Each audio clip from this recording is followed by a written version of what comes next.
Hello everyone, welcome to my YouTube channel science statics. And जो आज का topic है वो हम SCID माइस के बारे में स्टडी करेंगे। लास्ट वीडियो में मैंने आपको न्यूड माइस के बारे में बताया था कि किस तरह उसको कैंसर की स्टडी के लिए या ह्यूमन की वेरियस डिसीज के केस में रिसर्चर जो है यूज़ करते हैं फॉर द स्टडी के लिए। तो ऐसे कुछ ये जो है सेकेंड माइस के बारे में पढ़ेंगे हम, जो है SCID माइस, और इसकी फुल फॉर्म होती है SCID की फुल फॉर्म है सर्व कंबाइन इम्यूनो डेफिशिएंसी। ठीक है, SCID mice are homozygous for PRKDC mutation gene. ठीक है, ये जो माइस होता है वो होमोजाइगस होता है फॉर किस जीन के लिए? PRKDC जीन के लिए। इस जीन में जो है वो म्यूटेशन होती है इस माइस के केस में। SCID mice often use in researcher of human disease. ये जो माइस होता है वो रिसर्चर जो है वो यूज़ करते हैं अगर हमें किसी ह्यूमन डिसीज़ के बारे में स्टडी करना हो।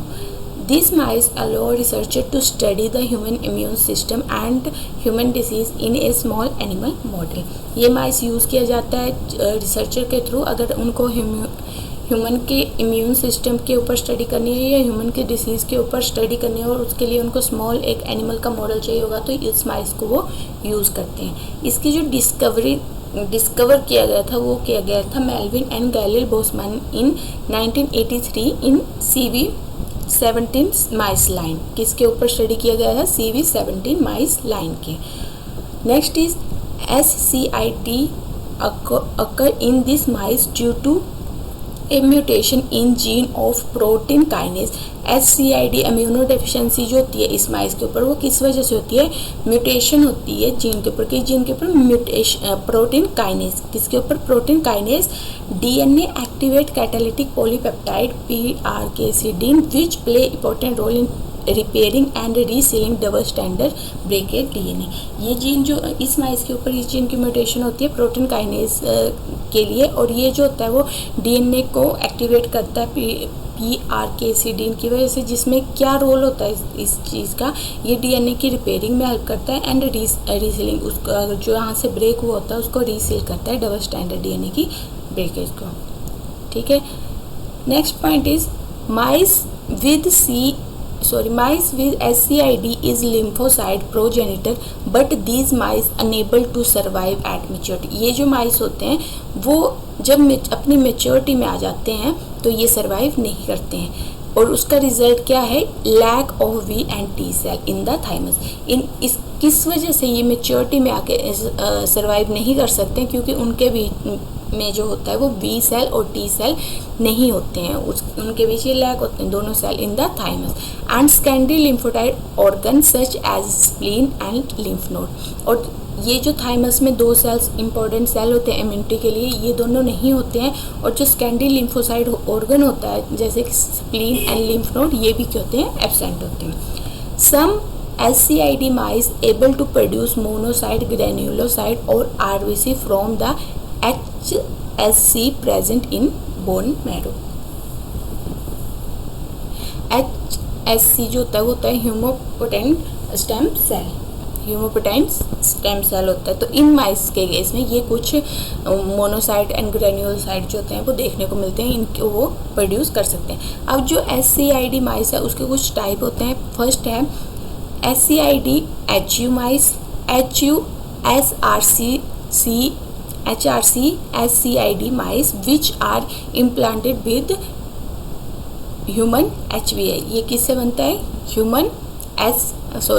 HSC ह्यूमोपोटेटिक स्टेम सेल से। एंड थर्ड टाइप जो है वो है HUPVL SCID mice in which human peripheral blood mononuclear cell has been injected किए जाते हैं। It has been observe that SCID mice with a adding mutation for interleukin-2 receptor in common gamma chain।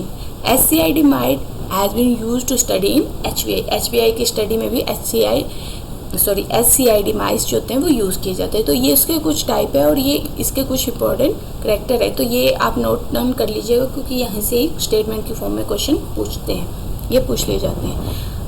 अब next जो है if PRK, जो इसमें important gene मैंने आपको बताया PRKDC जीन प्रोटीन जो होता है वो एब्सेंट हो जाए, तो जो हमारा टी सेल रिसेप्टर है एंड इम्यूनोग्लोबिन है, वो क्या होते हैं, कैन नॉट रीअरेंज, उनको हम रीअरेंज नहीं करते हैं।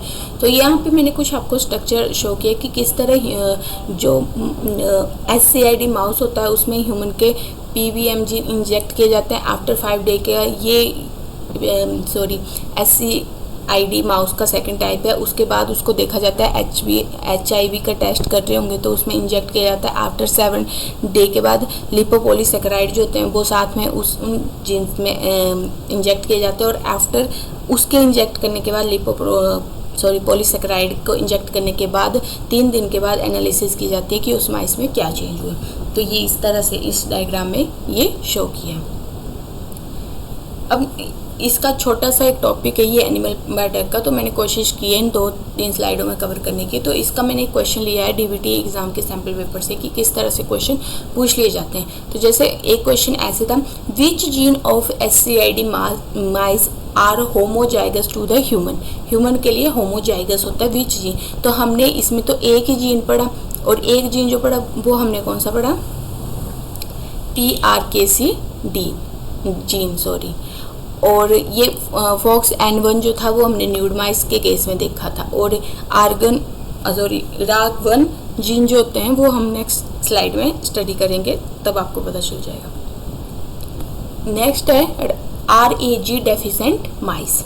हमने न्यूड माइस के बारे में पढ़ लिया, SCID माइस के बारे में पढ़ लिया। अब है RAG डेफिशिएंट माइस। वो क्या होता है, RAG deficient mice that fail to express functional RAG1 and RAG2 protein. ये जो माइस, अगर इस माइस में डेफिशिएंसी हो जाए तो ये फेल हो जाता है इन दोनों को एक्सप्रेस करने के लिए। ठीक है, 1 second.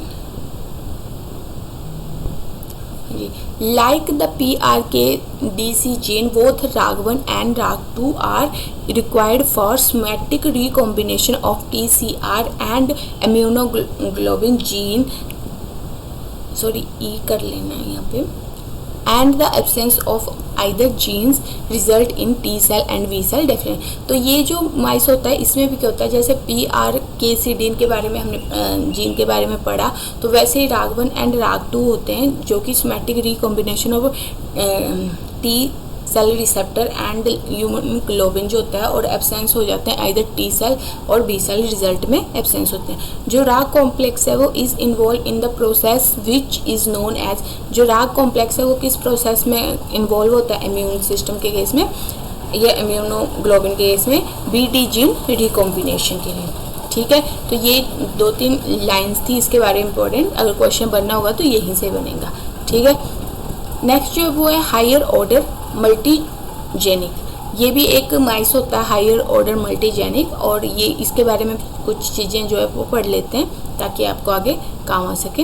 Higher order multigenic immunodeficiency mice are construct from the either PRKCDC SCID और राग डेफिशिएंसी माइस।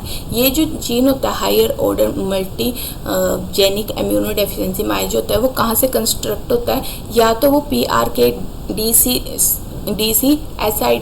SCID माइस से या राग डेफिशिएंसी माइस से कंस्ट्रक्ट होता है and carry the additional immunodeficiency enhancing mutation. Among these mice are NSG and NRG mice which carry a specific mutation in interleukin 2 receptor gamma के specific सब यूनिट जीन पे combination करके ये mutation show करते हैं, और उसमें जो जीन हेल्प करते हैं वो होता है PRKDC या RAG1 TM1 मॉम जीन जो होता है वो उसमें हेल्प करते हैं। They are haemolytic complement deficiency and carry allele that adversely effect macrophage, किसको इफेक्ट करते हैं, macrophage and dendritic cell in the cell function को।